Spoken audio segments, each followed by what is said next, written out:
I'm certain my guest at this time will not forget. I'm talking about the former Intercontinental Champion of the world, Macho Man Randy Savage.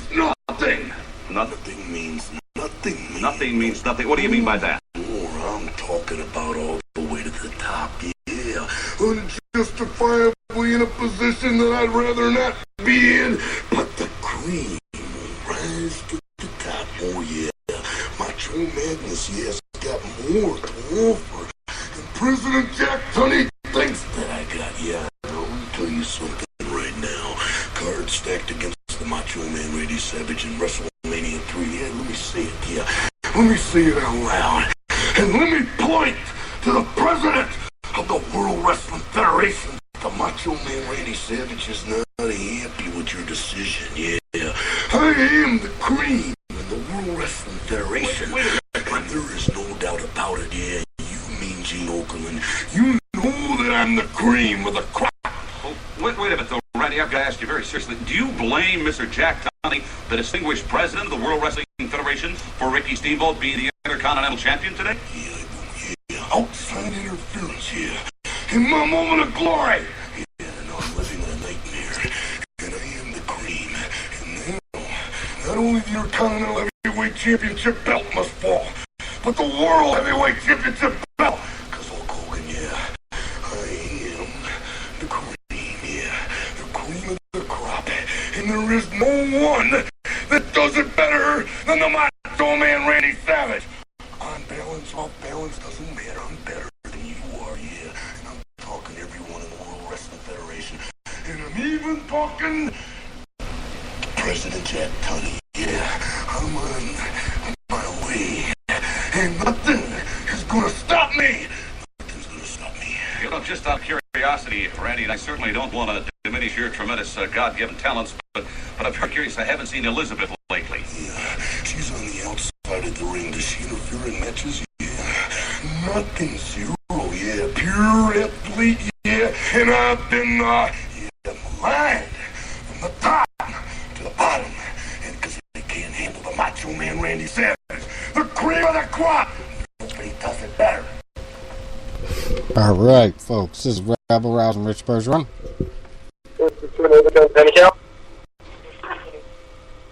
And Psychic Tom Pettit, crystal ball, raring to go.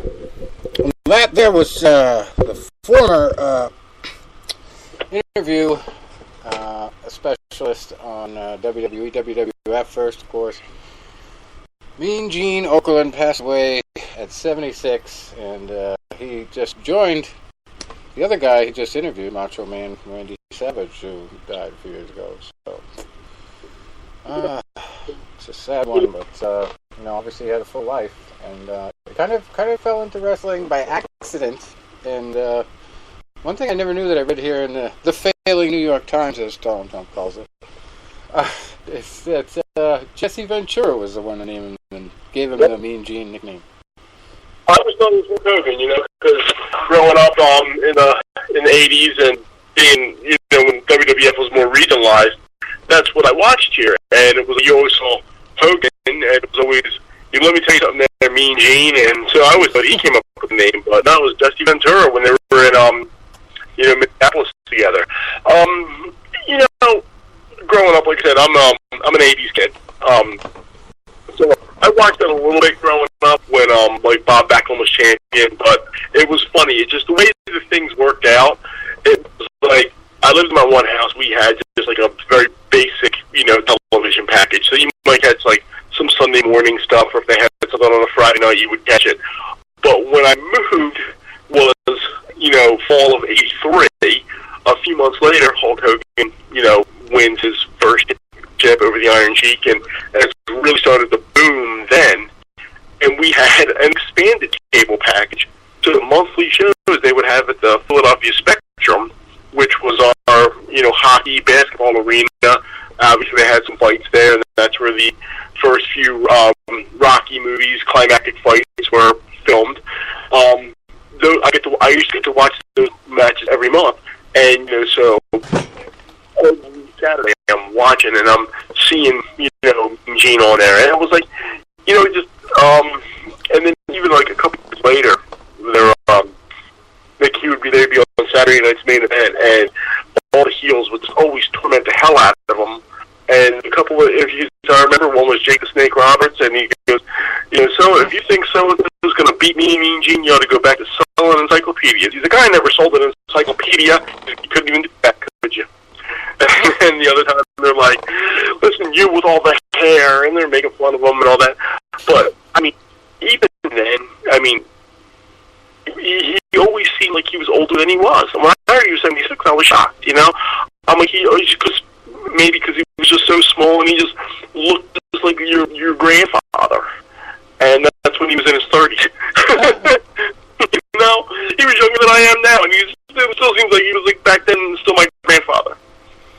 The crazy thing for me is just like how deadpan he always was, and like he actually went to school for journalism, believe it or not. And he was in radio before some promoter gagged me, Mr. Gagged Me. Vern Gagne. He asked him to come to an event, and he just kept persisting, and so finally he did it, and then just went to wrestling from then on. But he's just unbelievably like composed. And he said something once in an interview. He said, you can't laugh at the product. So, I mean, obviously they rehearse some of the stuff, and he knows what's on the script. He knows most of what's happening. They did probably do some ad libs, but he did such a good job of not cracking up and not making it silly. It's like a serious thing. It made it funny because he was so serious about it. I bet you guys didn't know this one. I want you to Google Mean Gene SummerSlam '89 because they were doing a pre-recorded interview, and in the middle of it, the sign fell down. So that's the one they ended up using. When the sign fell, he's like, "Oh fuck it, they used it." But yeah, definitely. That was definitely a tough pill to swallow yesterday. Yeah. I was at work with a friend of mine texted me. It's weird. Another 76-year-old famous guy died. Super Dave Osborne.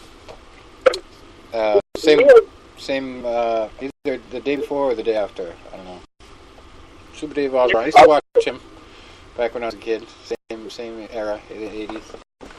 He was then on Curb Your Enthusiasm. That was all over Twitter the other day that he died. Let me tell you guys a crazy coincidence. I bet you even Top wouldn't know this one. And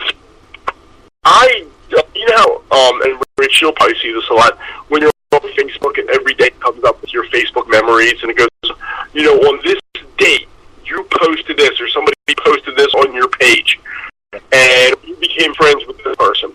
So mine comes up today, and it goes, because I joined 10 years ago. And it goes, 10 years ago, when you joined Facebook, you became friends with, and it was a guy that I went to college with. He was a few years younger than me, and we were big wrestling fans together, and so we still talk all the time. And the post that he did 10 years ago today was, Mean Gene, when did you get on Facebook? Woo. Wow. I actually commented on that old post from 10 years ago. I said, what a crazy coincidence that you posted that 10 years ago today.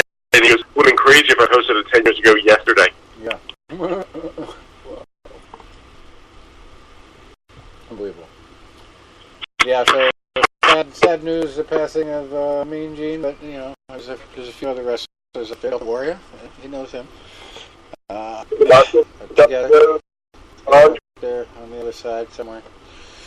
Anyway, there's some other wrestling news here. We don't really do the heavy lead on wrestling usually, but this is a big wrestling week. Not only Mean Gene passing, but all elite wrestling is making big news now. There's a big Forbes article. Now, mind you, I don't consider Forbes as reliable as a lot of people because they're the ones that said the UFC is worth maybe $1 billion, maybe $1 billion. They said in 2001 or something. Something crazy. No, it was like 2010. I think around that area they said that, and I almost laughed. Because they had no basis for it. They just guessed. And that was the number they were started saying it was worth, and then it got to $4 billion because they pushed it that high. But anyway, All Elite Wrestling. I had a New Year's Day announcement recently, and had more announcements to come. But they're bringing back some old folks from the WWE, namely Bill Goldberg. He's one of the guys they're bringing in. But anyway, trying to find out the rest of the story here. Bill Goldberg. Who else? Let's see. And he was Bill Goldberg was rumored for years to be going back to WWE. It just never happened. Also, CM Punk, like anybody really wants to see him back to them. I don't know. Maybe he better go back to wrestling. Yeah, I mean, that's the truth. Another guy, Ty Dillinger, former WWE guy. Sami Zayn, Z-A-Y-N. Yep. What else there? The Revival. The tag team bunch, I guess. They're talking about joining them. And I don't know too much about Elite's situation. But,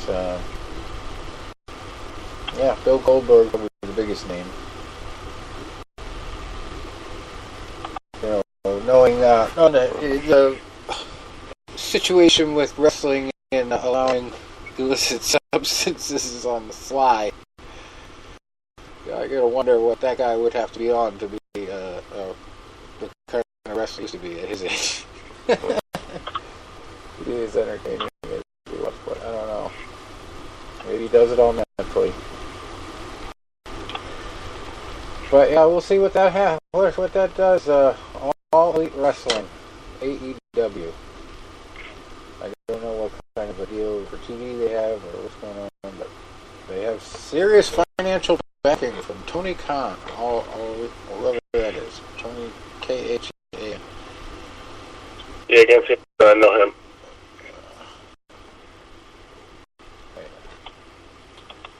So that's our wrestling coverage of the week. Of course, big boxing news this weekend had nothing to do with a legit fight. It was a exhibition where Floyd Mayweather knocked out a kickboxer who acted like he was going to be on the other side of that knockout. And it was determined, even under just boxing rules, that he was going to knock Floyd out. And Floyd flipped the script there. He just, found the perfect way to make $9 million in 2-something minutes. They probably paid for his travel, too, for all you know. So, more power to him. I didn't actually get a chance to see the video. Did you guys see it at all? No. No. Well, he knocked him out pretty good, I guess. The guy was embarrassed. I mean, it was not a show. It was definitely not staged. He did definitely legit knock him out. But, I mean, I look at it this way. No matter how good that guy was in kickboxing, Muay Thai, whatever, that situation, you're probably fighting mostly guys in Asia.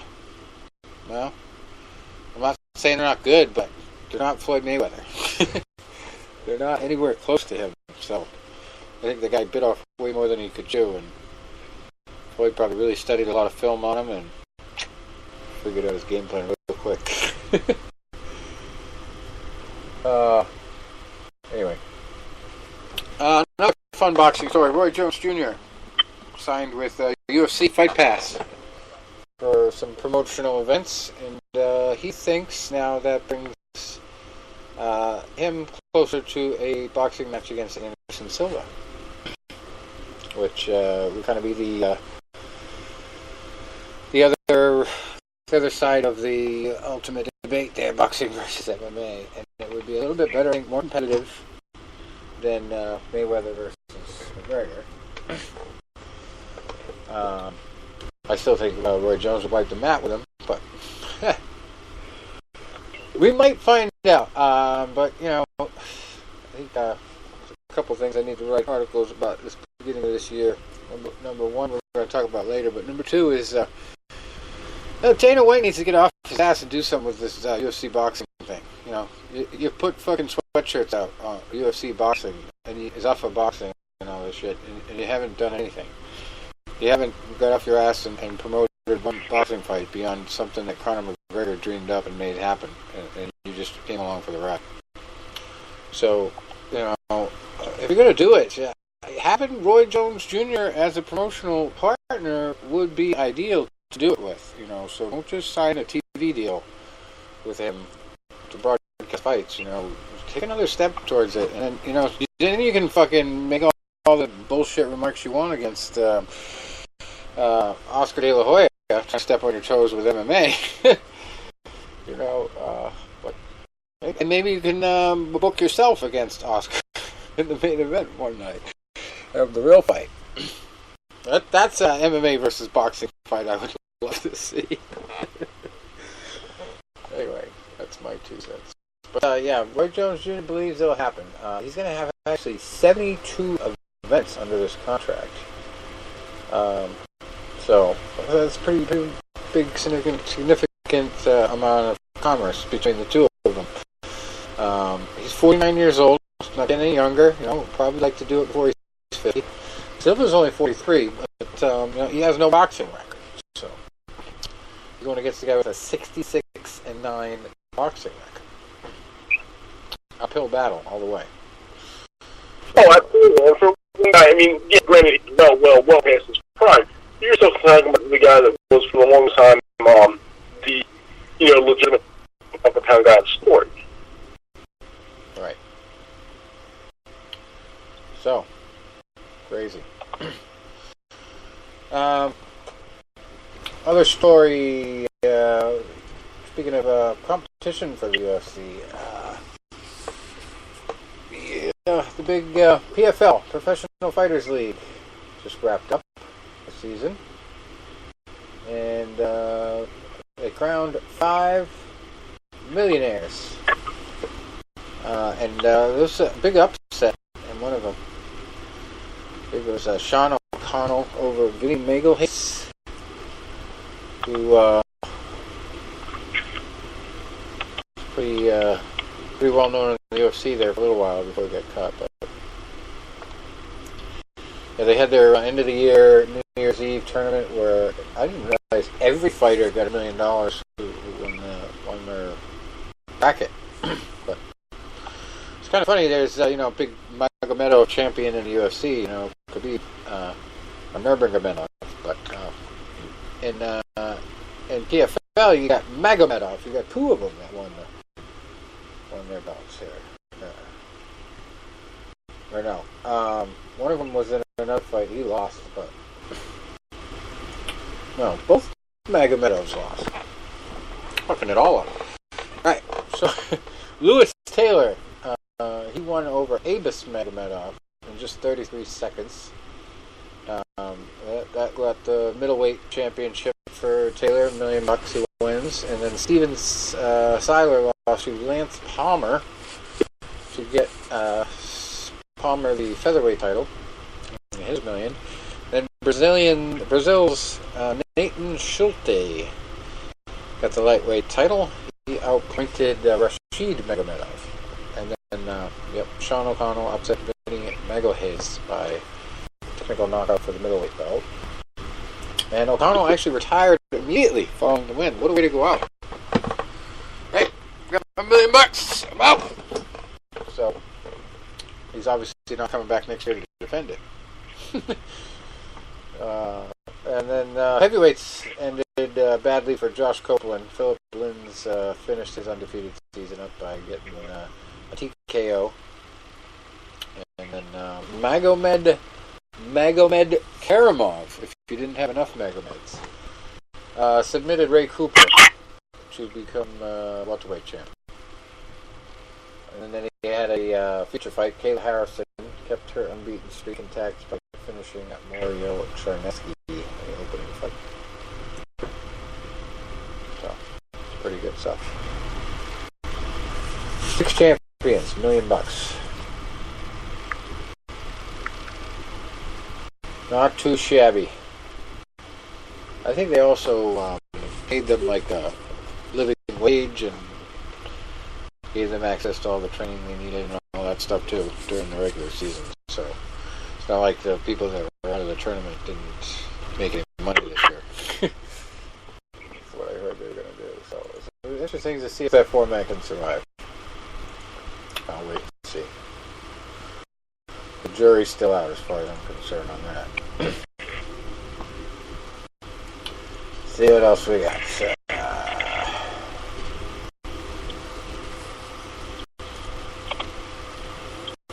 So, former guest of ours, Jimmy Smith, will not be moving on to the ESPN era of the UFC. They had the last fight on Fox the other night before UFC 232.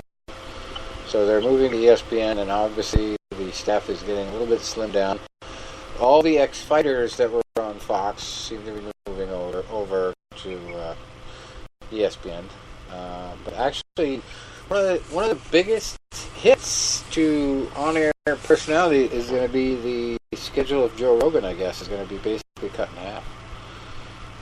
They don't even know if he's going to be on ESPN, the inaugural ESPN card. It still hasn't been announced about that, so I don't know whether they just don't want to sign him to any kind of a contract, or whether he doesn't like ESPN or what. But it sounds like there might be some kind of a personal issue there. Could be his defense of marijuana and the hard drugs. Maybe because they're associated with Disney, they don't want that image. Who knows? But they're sponsoring a fight league basically, so maybe they don't like him. Yeah, maybe that's the problem. Maybe they think their own guys can do it better. Who knows? But Jimmy Smith, we had him on the show. He basically is an encyclopedia of knowledge, and he wrote a book about the UFC's beginning with the founder of the UFC.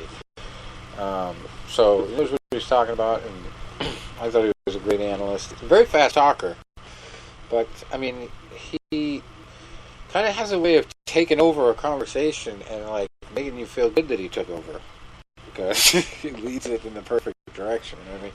And then he won't like hesitate to let you step over him if you need to.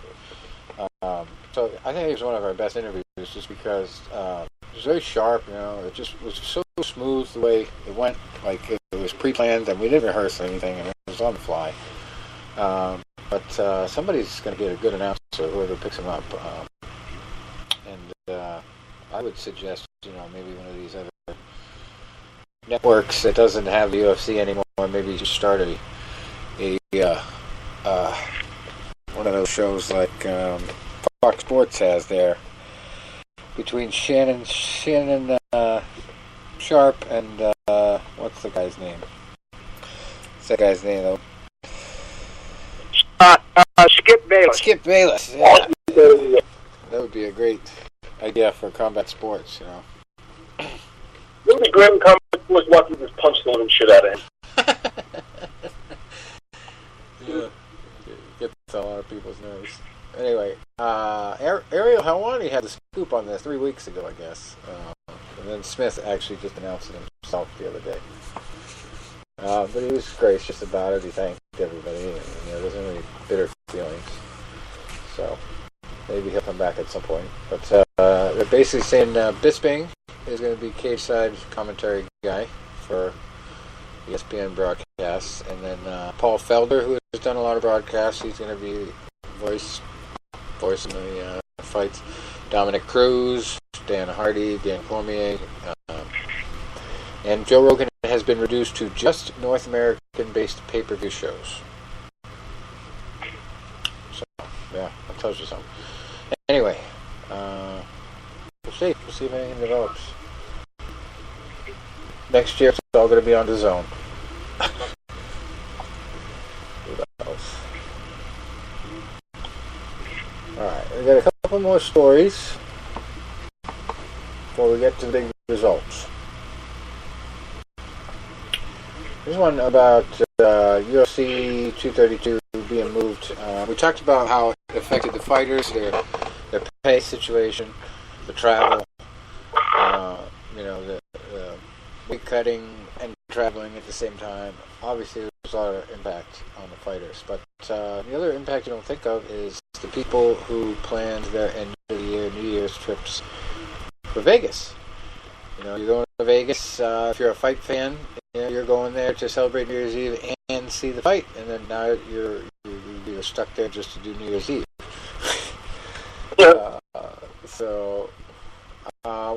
One girl, Alex. No, I don't know if it was Alex or female or male Alex, but this article is talking about the people who missed out on this experience. Alex Bilberry's favorite fighter was Ryan Hall, who we'll talk about later. Had a successful night, but Alex is just 11 years old from Dallas. He wrestles, boxes, and trains in Muay Thai. But jiu-jitsu is his favorite. And, of course, he really likes Hall's jiu-jitsu techniques, which we'll also talk about later. So his father splurged on 3 eighth-row floor seats at T-Mobile for the event. And he said, our family vacation for the last several years has been to Vegas right after Christmas for the UFC fights. Ryan Hall is his favorite fighter, hands down, which is why we try to get as close as possible to see him fight BJ Penn. But, they didn't get to see him. They got the show moved on 6 days' notice, and then they went to California. So, MMA Fighting is the one that did this article. They talked to more than 24 fans who purchased tickets to the show in Vegas. All of them got caught off guard, and they had to make expensive decisions on short notice. Some actually canceled their whole trips. Other people had the flexibility to purchase tickets for the rescheduled show in Los Angeles, but not a lot of people can do that, especially if you researched and looked online for one of those deals that you cannot change or cancel travel-wise. So that's just got to be a moment for a lot of those people. But if they did keep the Vegas part of their trip, then they're still not going to get the fights. But of course, they were all pissed off that the UFC made the move. One person, Erica Stewart of Baltimore, said, "I think it's ridiculous." But anyway, Rich, could we try to sum this up? That Dana White was doing a whole convoluted explanation of the fact that it was a metabolite which he couldn't possibly have injected, and it was dormant for all those months, all the tests that they gave him, but this little tiny metabolite popped up, and Las Vegas, the Nevada Athletic Commission would have given him permission, but they had to convene a procedural thing, something like that, right? And so therefore we're going to send it out to California, and we have no worry about Jones testing positive.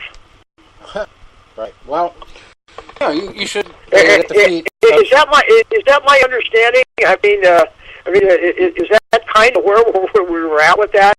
Basically, I mean, the same guy we talked about at the beginning of the article brings it right back to Jones, this father who wanted tickets for his son. This is the second time he's been burned. He actually bought tickets for UFC 200, which was the fight Jones got pulled from because of, I think it was cocaine metabolites then, right? For the fight with Daniel Cormier, he just got pulled. So Bilbrey, the father here, says, "We will not support nor go watch another UFC event that features Jones. The UFC has proved that his actions are rewarded, and they are willing to take the fight card anywhere to get him licensed for the fight, and to hell with any other fighters or fans. No one wins with the UFC moving the venue to LA, not the fighter, the fans, and not especially the UFC."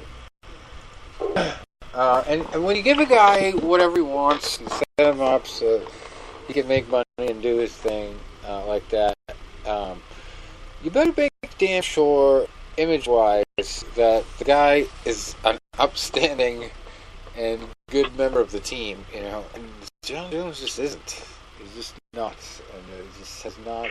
Well, what happened to this idea of Nevada setting a rule and all other states had to fall in line? In other words, you get your license suspended there, then you can't fight anywhere else. How did that become repealed? Honestly, I believe that it has a lot to do with the commissioner out there in California and the history of corruption with them. And if we really want an expert on that, you'd go to the guy that we actually saw on the video there about the origins of the Octagon, Kaja. They actually tracked him down and gave him a legitimate slot on the claim to fame of who really originated the Octagon. But that guy will tell you stories about Andy Foster and all the craziness of the California Commission, and just how they have kowtowed to the UFC over the years. And it's just, there's a lot of back and forth with Fertitta Brothers in California too. I think they have a lot of mansions out there and stuff, and they've donated to some pretty big politicians out there trying to influence casino tribes that they have casinos with out there. So the UFC and California, I mean, they've spent a lot of money to grease the wheels there, especially under the Fertitta era. So I think just phone calls were made, and they said, "Fuck Nevada, we're gonna just stick to the story that it's an old sample, just got trace amounts in you." And they just obscured the truth. But then somebody put it out there that they'd been suspended for picograms of stuff like that before. They've been not allowed to fight. So you talk about double standard. Not only that, but somebody has a lawsuit if that's the case. How can you move, not only let this guy fight, but move the whole venue to let this guy fight when I wasn't allowed to fight in the same circumstance? So if that's true, I forget who it was, but I think another fighter tweeted that out. So I have to probably verify that. But unfortunately, Jones was also rewarded by his performance because he got the win, knocking out Alexander Gustafsson. And I kind of was rooting for Alex early on, but just the little crafty moves John Jones does on guys and kind of sneaks up on him, and just kind of sneakily dominated this fight. Alexander just really legitimately didn't know what hit him half the time. He just hit from different angles, but John Jones didn't really do a lot of dynamic stuff either. He wasn't doing a lot of spinning back elbows or anything like that, no big knees. Just basically was striking. I don't think he needed to. No. It was just he didn't need to. And a little bit of wrestling. Just a terrible letdown from Gus on that. A terrible letdown. Well, I mean, at some point, you can figure out a fighter like that. And John Jones was obviously going 5 rounds with the guy.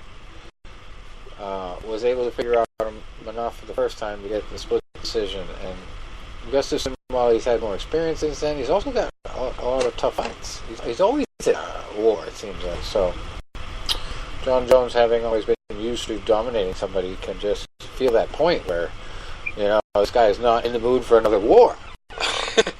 So he just knew the right time to step on the gas, and still waiting for that post-fight test result, but we'll see.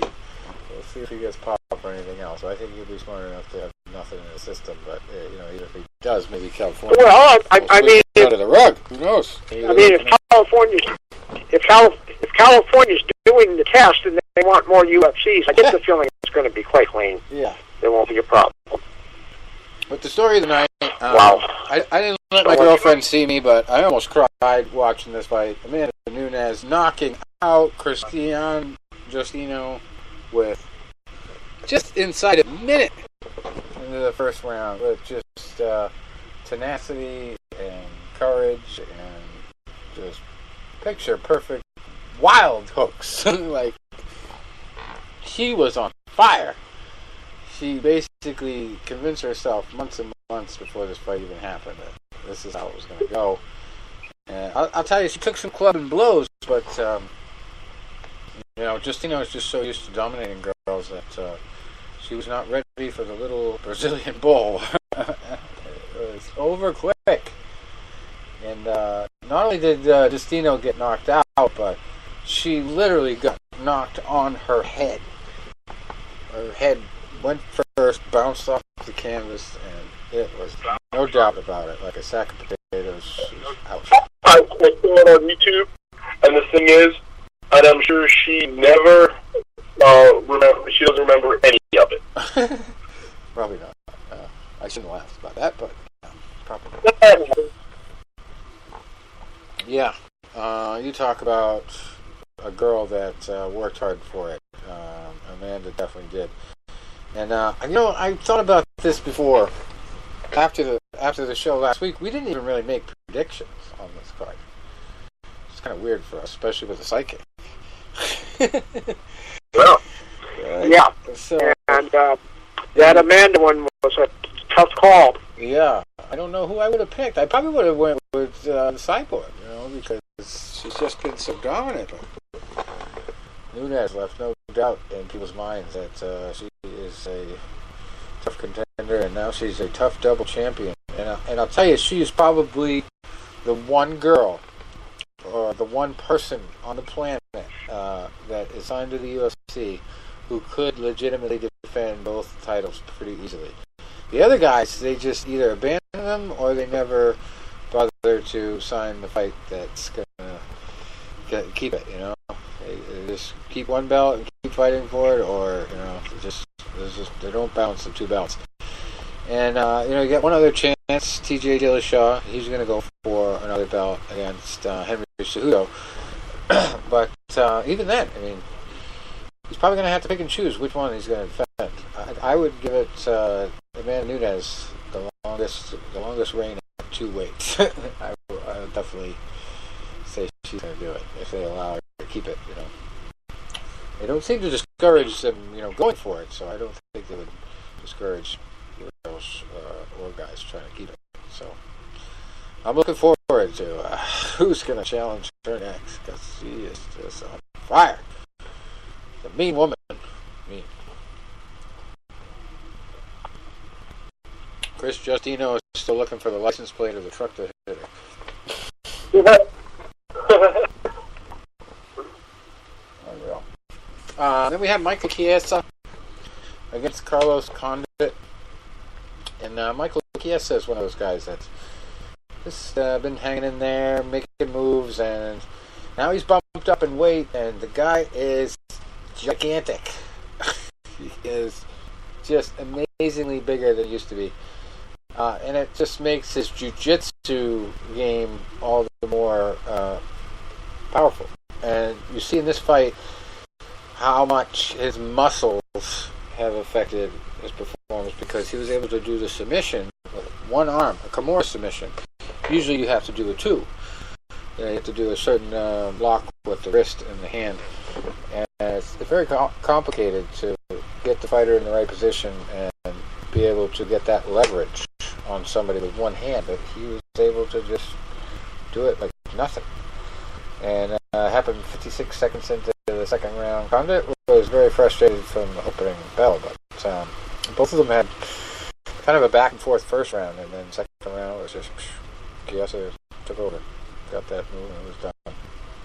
Yeah, this is sad for Condit. He was always one of my favorite fighters, and this is 5 losses in a row. 5. Well, I'll tell you, so it looks like the game passed by. It's just one of those fights where the Greg Jackson camp, they actually filmed between rounds, and I almost laughed, because it's like Greg Jackson is just totally filling this guy with bullshit thoughts. He's not even giving him any strategy. He's not talking a damn thing about the actual fight going on in front of him. He's just talking ragtime to this guy, and I don't know why everybody loves him. When it comes fight time, he's doing this shit. He's supposed to be your coach. You got a minute between rounds to figure out what you're doing wrong. You don't need a guy blowing smoke up your ass, and that's all he does. It's like, why is this guy getting the big bucks? Yeah, I forget what he even said. Yeah, that's like yelling. I mean, that's like yelling. You're a warrior. You're a warrior. Okay, great. What do I do? Help me! Help me! Let's get the helicopter in here. I'm a warrior. Oh man. Yeah, he's like, your mind is clear. Don't let him move you backwards. But I don't know. It was some ragtime shit he was telling him, and he really didn't give him any good advice at all. I thought the same went for Corey Anderson's fight against Ilir Latifi, who he should have knocked out. Latifi had a notoriously low left hand the whole entire fight, and this is the one fight that went to a decision. Well, two of the fights went to the decision on the short, but this one was probably the most boring because Anderson just got gassed himself trying to knock Latifi out, and Latifi got gassed at some point. He was begging to be knocked out, and Corey Anderson couldn't do it. And that right hand, every time he threw the overhand right hook, he was connecting. And for some reason, he just wanted to jab him to death. And he looked like content he was going to get the unanimous decision. But, if you're trying to make moves in your division against a guy that's gassing out on you, you got to knock him out. You got to put him on the canvas. And I just couldn't believe that his corner or him could figure out like 3 or 4 right hands in a row was going to put this dude on the ground. It kind of makes me want to get into coaching if I don't get into the actual MMA. But, oh my God, screaming the whole time watching that fight. Give him the right hand. Anyway, Alexander Volkanovski upset Chad Mendes with a vicious TKO punch. 4 minutes and 14 seconds into the second round, and that was a scrap before that one. And that's actually the one that I didn't tune in time to see the full fight, but yeah, it was a surprise ending. Then we had Walt Harris beating Andrei Arlovski by split decision. Another tough fight for Andrei, fortunately. Dreadful fight. Yeah. Just a dreadful fight. Very sloppy. Then Megan Anderson got a big win over Kat Zingano with one of the most vicious kicks you'll ever see, and not because it landed flush, but because it barely landed. Okay, now everybody talks about getting kicked in the nuts, and they say the grazing shot hurts worse, right? Well, this is magnifying times 10 because, females, they like to have sharp nails. Especially on their feet, they paint their toenails and all that shit. Usually they check the nails before the fight, they make sure they're, not overlapping or whatever. But anyway, this girl got kicked, and the nail obviously could not avoid clipping the eyelid. And I believe she actually sliced her eyelid open with this kick. But didn't even connect, really. It was just the toenail. Yeah. Sliced the fucking eye right open. Yeah, it was brutal. And she was open. And we may have had the creepiest, most perverted post on the underground about that. Some freak wanted a picture of the toenail.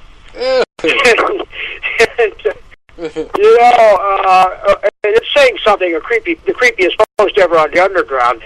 And now the rumor is everyone's going to start sharpening their toenails to make them like little daggers, just file them down, have them points, because it's not illegal. Right. Some story. Then we had a TKO corner stoppage with Peter Yan and Douglas Silva de Andrade. Peter obviously just dominated that one. And then the fight before that was a street mud. Yeah, it was pretty brutal.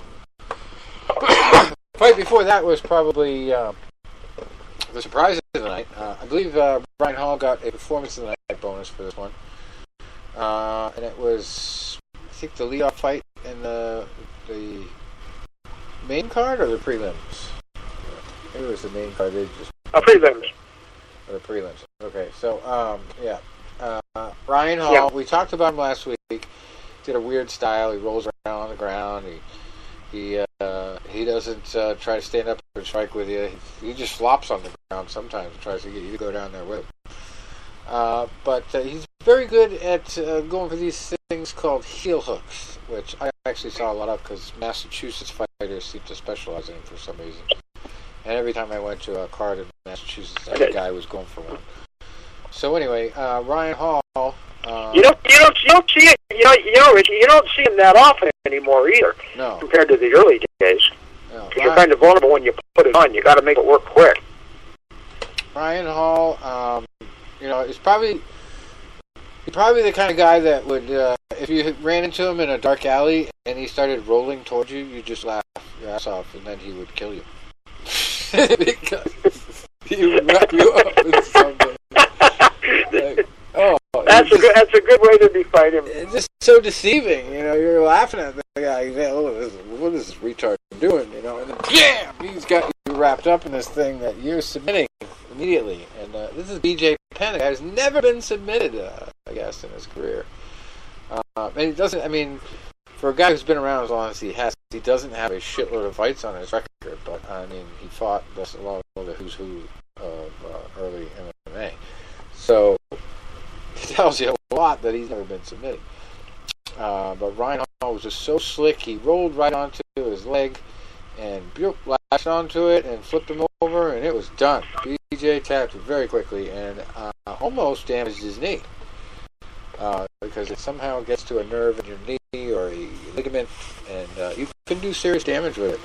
And brings to mind the guy Rousimar Palhares, who got thrown out of Bellator because he kept putting submissions on too long. Wouldn't let go after the guy tapped out. So he was hurting people. So Ryan Hall, let go as soon as he got tapped. But it was kind of one of those sweet moments. That was slick. That was like circus-like. Yeah, what he did. Real. That was circus-like to me. Oh, he did.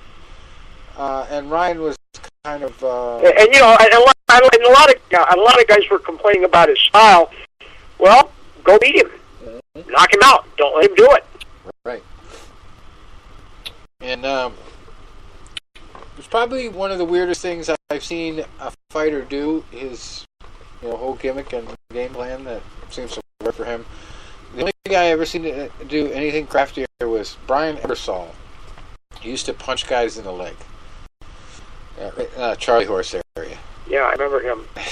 And he didn't do it for every fight, but every now and then he was punched right in the leg. And I thought, wow, that's crafty. But yeah, Hall takes it to a whole new level with the jiu-jitsu. And BJ really didn't have a chance, unfortunately, and it just puts his stock way down. Even though he's probably going to get another shot at the bite at the apple, but just obviously you got to be very frustrated with that situation. I don't think BJ's had a win since 2011, and I guess Dana was hoping he'd quit. Well, Dana signed him for the contract, so looks like he just doesn't want to give it up. Yeah. Well, maybe they'll finally do a UFC fight in Hawaii, and BJ will get to headline it against some young bum, and we'll see him get another one. But I don't know. Maybe CM Punk will come back for that one. Anyway, Nathaniel Wood got a big win over Andre Ewell by rear naked choke. Took him 4 minutes and 12 seconds into round 3. And I don't think they're related, but Uriah Hall also got a win along with Ryan Hall. I definitely don't think they're related. Uriah beat Bevan Lewis by KO knockout 1 minute 32 seconds into the third round. And it's kind of sad to see him way down on the card. Uriah Hall, like when he came to the Ultimate Fighter, I really thought he had a shitload of promise, and that just dynamic striking that he had. I thought that was going to go places for him. It made him go places, but something just didn't click. He just didn't seem to be that dynamic when they threw him to the wolves. He's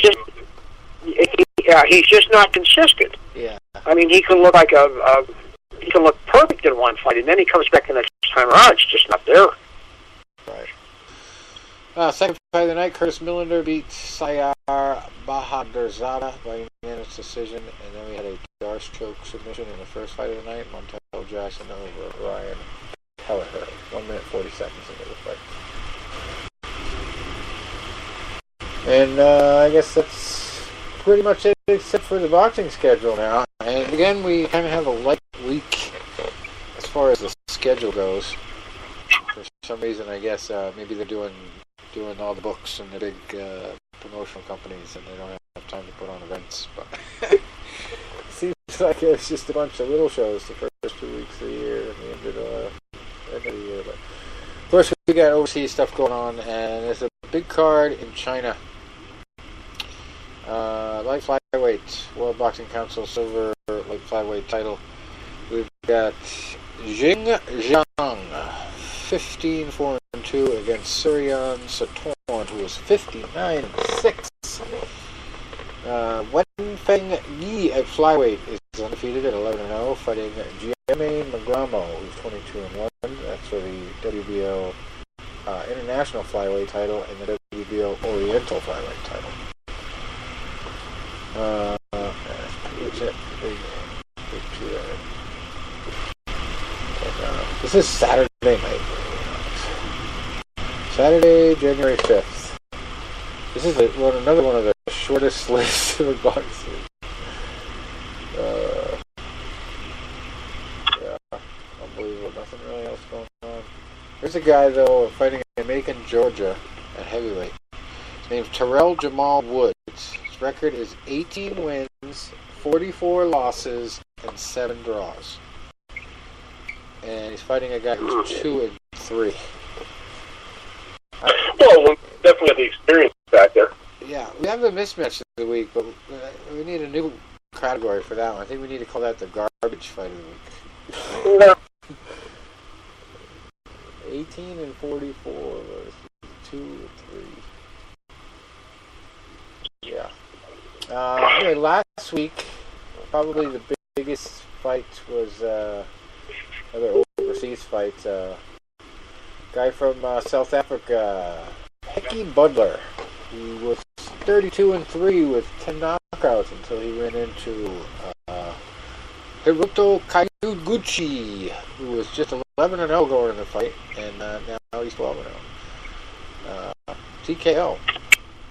TKO for the World Boxing Association Super World Light Flyweight title. That was last week at New Year's Eve in Macau. They call Hector Budler. That was his birth name. They called him the Hexecutioner. South African. How was that? The Hexecutioner. I do believe that's all I have officially. What did you talk about the fantastic Mayweather fight? Oh, we did briefly mention that, but I don't have the exact story in front of me. Hopefully less disgraceful. What? Was it as brief as the fight and hopefully less disgraceful? What, the discussion that we had? Yeah. Well, I mean, he went against a guy that basically was more dominant in other sports. Kickboxing, MMA. He had done both of those. So boxing was obviously his lesser talent. And this guy was cocky, though. He was young and cocky. So he went around telling everybody he was going to knock Floyd out. And Floyd, at first, let everybody talk about how it was going to be an MMA fight. And then he ended up coming out publicly and saying, no, this is an exhibition. That's not what we talked about. So, basically, the promoter said, this fight's going to happen. We're going to talk to Floyd. We're going to work it out. And they came out and said it's just all boxing. Only boxing, 3 rounds, exhibition. So Floyd really had nothing to lose. I mean, even if he won 3 rounds, he's making $3 million a round. So $9 million, basically $1 million a minute. So basically, he didn't want to waste any time. And I think he wanted to prove a point, too, because he wanted to shut the kid up. But you have to look at that kind of a situation. I don't know what the guy's boxing record is. I'm not even going to look it up. But I can tell you with 99% certainty that he hasn't fought anybody of Mayweather's caliber in boxing. Maybe in MMA, maybe in kickboxing. But no, not in boxing. So, obviously, a lot of people who are Floyd haters were thinking, oh, this kid's got a shot. Yeah, he's going to bust him up good. And, Mayweather proves that, he's a defensive genius. And he can also make you pay if, you've got any weakness in your game. And for a guy that's, crossing over to different sports, I've talked about this millions of times on the show I finished, that your defense is going to be different in those sports because your offense is different. You're throwing kicks, so your arms are going to be out by the side of your head a lot. And when you're trying to go back into just boxing, you're going to make mistakes because you're going to have that reflex to go for kick, and your arms are going to go up by the side of your head, and you're going to get popped by a guy like Floyd Mayweather. Easy. So, I didn't watch it. I didn't even see the knockout itself. I just read about it. It just sounded like he took him to school. I saw the whole fight. Obviously not live, but I sure as I wasn't paying for it. I didn't even know what was happening. I was at work, and I see somebody post, and it's like, $19 for that? That's a joke. And this and that. I'm like, what the hell? I'm like, don't tell me it actually happened. And then other people were posting, and then finally so thinking, like, are you shitting me? And he walked around for the first minute, and was making some goofy feints and stuff like that, and then finally he just started throwing lead left hooks, and every time he landed it, the guy was it looked like somebody whacked him on both knees. Because that's what happened, his whole legs would just go, and then he'd fall quickly, and then finally after the third knockdown, his father threw the towel in, thank God. This is... Yeah, he was really embarrassed, according to the interviews. Hey, I can appreciate that. When you're really in, you're going to make a good showing or something, and you really get your name out there, and you get embarrassed like that, it's not a good feeling. No. Yeah, pretty crazy situation. Hey, before we wrap it up, I do want to ask a question that what's his name? Iceman John Scully asked recently. Two questions actually that he brought up. One, only you can answer this, Tony. I don't think anybody else knows as well as you. But the second one that relates to Floyd, so we'll start with that. Where do you rank Floyd on the all-time greatest list? Well, you know what? That's a great question. That's a great question. And I'm also going to get Tom's feedback on this as well. Because, both Tom and I, we like a lot of, old school. So, Floyd, businessman, maybe the greatest ever businessman. Maybe that TBE is, without a doubt, businessman ever. Because he knew how to build promotions. He knew how to, maneuver things and always have them to his advantage. And he knew how to make a lot of money. And you know what? I give you all the credit in the world for that. Fighter-wise, extremely talented. You can't take that away from him. Extremely talented, but TBE, not at all. And the fact of the matter is, he, a lot of, you look at the marquee names on his ledger, and then look at the position of the careers that they were in. Hey, coming up, he was taking guys like Diego Corrales and Angel Manfredi when they were seen at the top of the game, and you can't take that away from him. But then, as he kept moving up, and he became more of an attraction than a fighter, everything became, it's like De La Hoya, past his prime, only fought 2 more times. Ricky Hatton was moving up in weight. Every fight there was always a butt to it. Miguel Cotto, great fighter, still was past his time. So then you look at other guys that, were good fighters, but maybe they weren't elite level. Your guys like the Robert Guerreros, your guys like your Victor Ortiz's, your Andre, who was past his prime. Manny Pacquiao was way past his prime. So everything you're in there was, would he have done the Sugar Ray better and taken on a prime Tommy Hearns or a prime Roberto Duran? I don't think so. Would he have made a comeback to challenge a guy like Marvin Hagler, even though Hagler was past his prime? I don't think so. That's what I see. Would he have been like Ali, coming back 3 fights and going at a prime smoking Joe Frazier, or going after a guy, a killer like George Foreman? I don't think so. Look at Sugar Ray Robinson, taking on the best of the best of the best. A guy that was 2 weight classes bigger than him and Jake LaMotta. Good fighters, the Rocky Gracianos, the Randy Turpins, you can't name all the elite guys, the Carmen Basilios that Sugar Ray Robinson fought. So at that juncture, that's what keeps him from being nowhere close to being the best ever. So if you had to put a number on it, where would he be? Wow.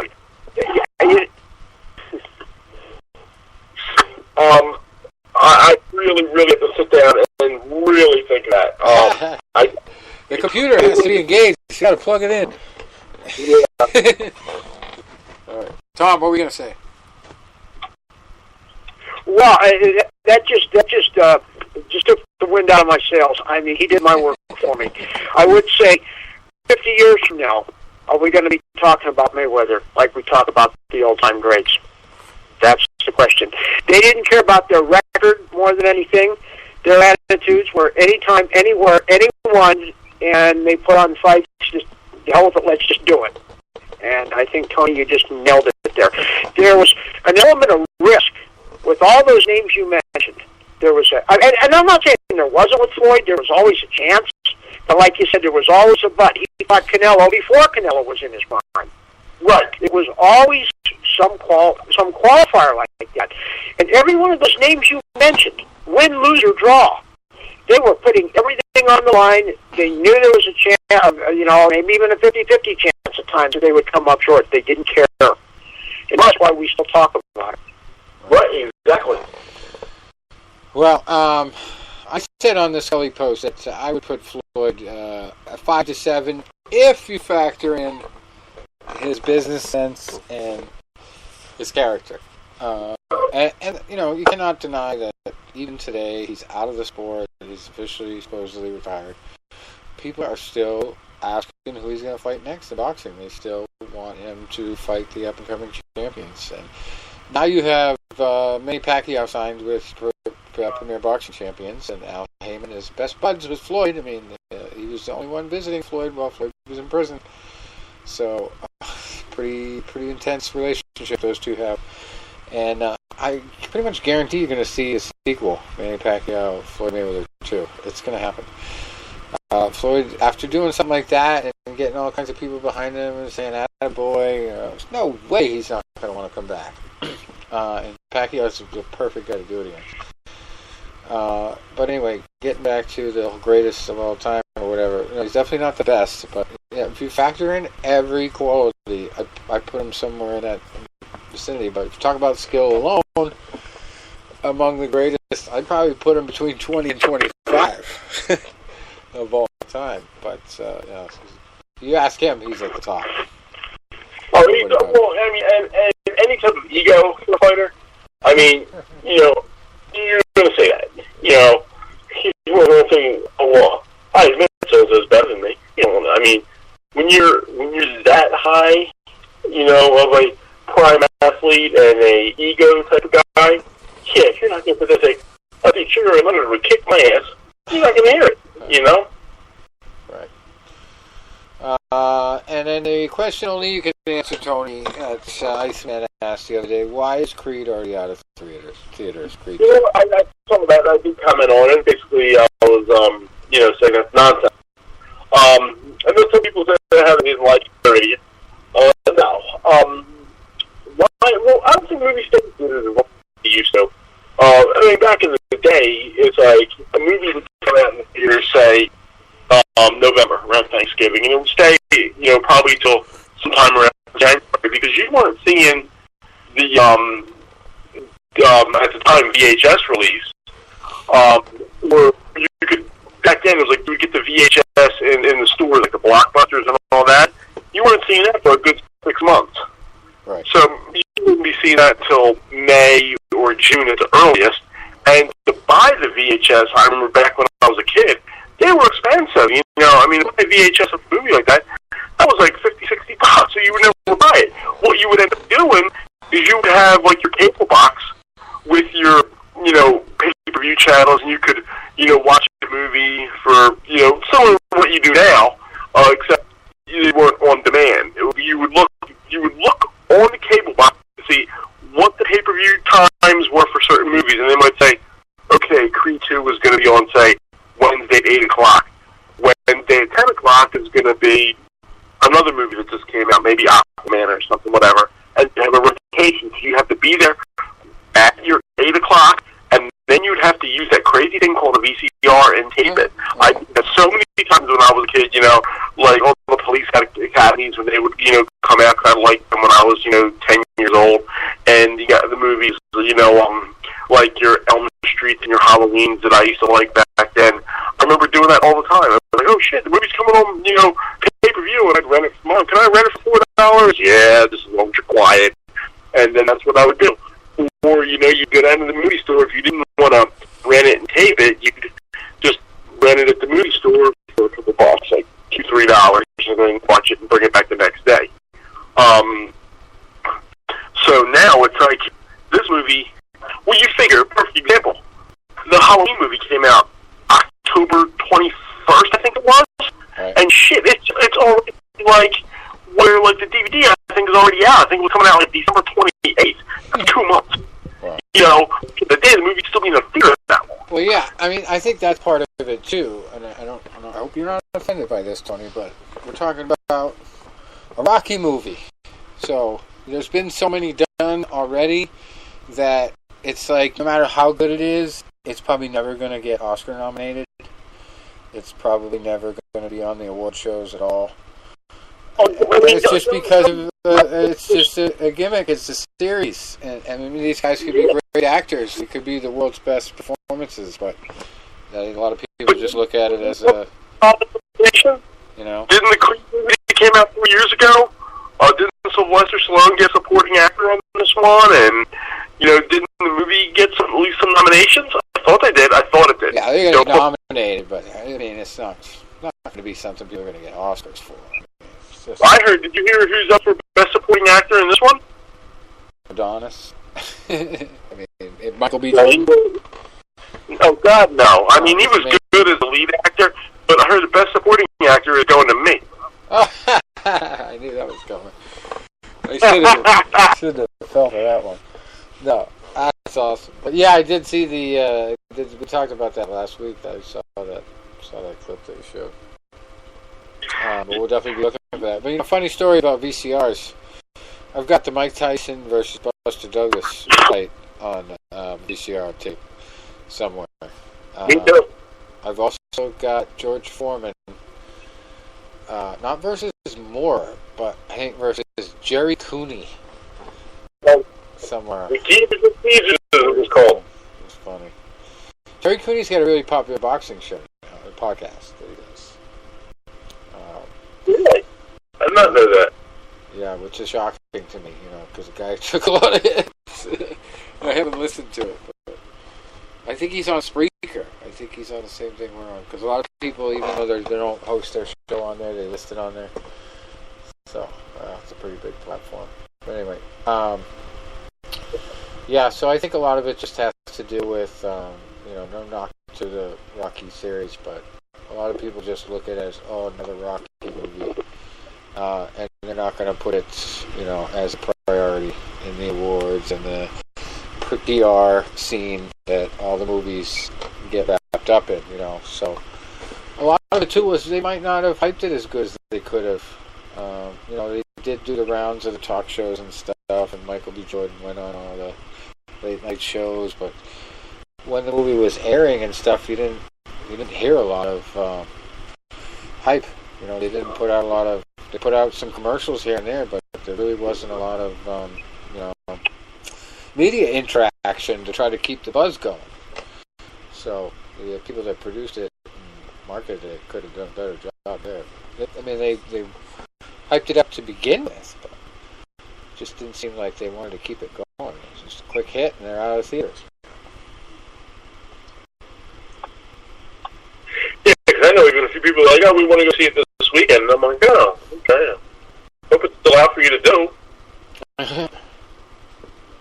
It was funny because the clip that I was able to get in post, it was from the one boxing trainer I know, Dave Davis, who I was hanging with on the set, because he played in that fight with the fight with Andre Ward, who played his game stuntman.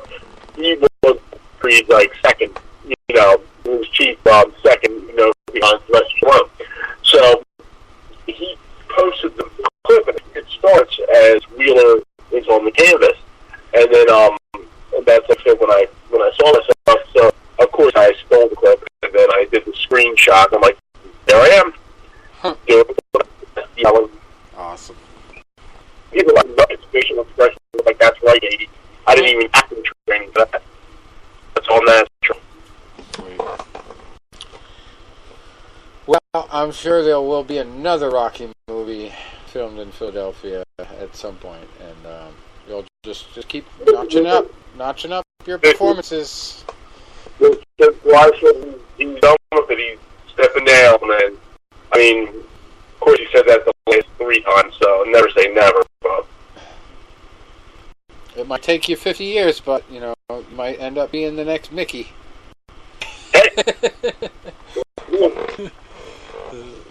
In Rocky 502.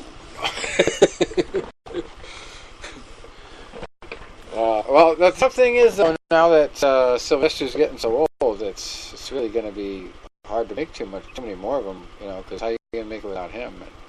And, the Creed series you can only go so far with. I haven't even seen this one, but it's kind of getting to that point where how much more can you do with it? But it's good that you've been able to bump yourself in there before it does wrap up. You know what? This was even before you and I had started to go together. The little discipline I had when I was cut out of Rocky Balboa, it's hard for me to even verbalize now. Because it's like I had, first of all, over the years had come to say, fuck it, shit happens. I was still there, and I have photos of them filming me, so I still have my proof, my validation, and I still have my name in the paper anyway, so, but at the same time, when they did that scene with the people doing the art museum steps for the credits, and I'm seeing people that were on those steps with me, and I'm like, why did they get picked and I didn't, and that bothered me for a long time, because remember, I'm not a professional. I'm not used to the disappointments a lot of these struggling actors had. I was just, at the time, 29-year-old kid that grew up idolizing the series and being Italian, being a boxer, being always, getting the comparisons to the Rocky thing, Italian boxer from Philly, so for that happening to me, it was like, that was heartbreaking. And finally, this time, it was like, I got my redemption. It took me 13 years. I got my redemption. Awesome. Well, I'm looking forward to seeing it. I'll be happy to see it on DVD where I can freeze frame it and see you. Exactly. There he is. But it's funny we mentioned VCRs tonight because we got on technology last week, but sometimes you have to really sit back and take a deep breath and just be amazed at how far just even a decade has brought us in technology. Oh God, yeah. Wow! Like, nobody even thinks to even put a tape in a VCR now, unless it's something real cool that you have that you can't get in anything other format. But oh man! I always said it was like, and I'm always waiting for like anti-God, I still use everything. I use my phone. I'm like, I use my phone because if I'm in the middle of a workout and my phone starts ringing, I'm going to be a very unhappy person, especially with a spam call.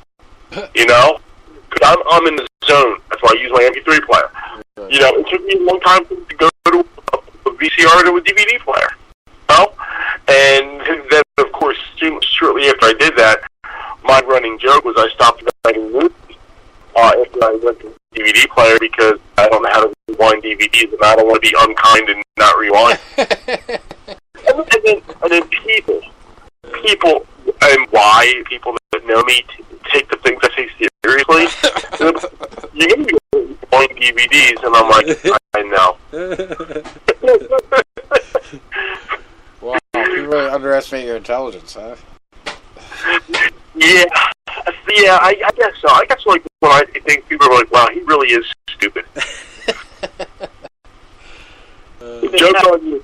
Well, the joke's on you. I think one year I might have taken your Boxing Day thing seriously. Oh my God, you were so for that. And it was actually, surprisingly, nobody said anything on Facebook this year about it. But the last 3 years, someone always comes out and say, you know it has nothing to do with the sport of boxing. And I'm like, genius. I know this has nothing to do with the sport of boxing. It's my holiday, and I'm going to celebrate it the way I like. And you still enjoy that? Yeah, that's funny. Who's the real genius? Alright, guys. Well, until next week, we're going to wrap it up. And hopefully we'll get some boxing matches to talk about soon. I think the week of the 19th, we've got a bunch of big ones. Including Manny Pacquiao. Pacquiao, Alberto, and a lot of other big ones. But we'll talk about that when we get closer. Maybe we'll do a little preview next week. And I'm going to send you guys, I'll send it to you right now. They got a big fight card coming up in Philly in about 5 weeks. And I know the main event fighter, really good.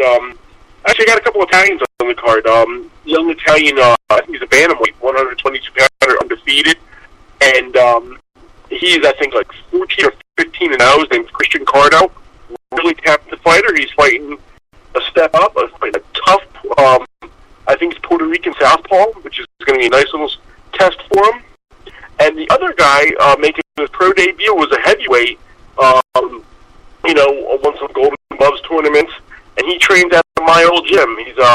His name's Sonny Canto. He's an Italian kid, and the one guy one writer that's always at my gym always would call him Baby Klitschko because he looks facially a lot like Vladimir Klitschko, and he's actually being trained by one of my old sparring partners. Cool. Yeah. So hopefully we'll be at the fights then, huh? We got a ringside report. Yeah. Awesome. Yeah. All right. Well, we'll talk about that one and whatever else we got coming up. And UFC, Bellator, all that stuff isn't happening till January 19th either. So I guess that's the combat sports Christmas break happening right now. So who knows? So I just texted to both of you guys, and you'll see, like, so the first kid on there, you'll see the main kid, it's Christian Cardo. But then if you look on the bottom, it's the fourth kid in, is this kid, Sonny Canto. And you look at him, and he's about 6 foot, big heavyweight. But you look at his face, and you tell me if he doesn't look a lot like Vladimir Klitschko.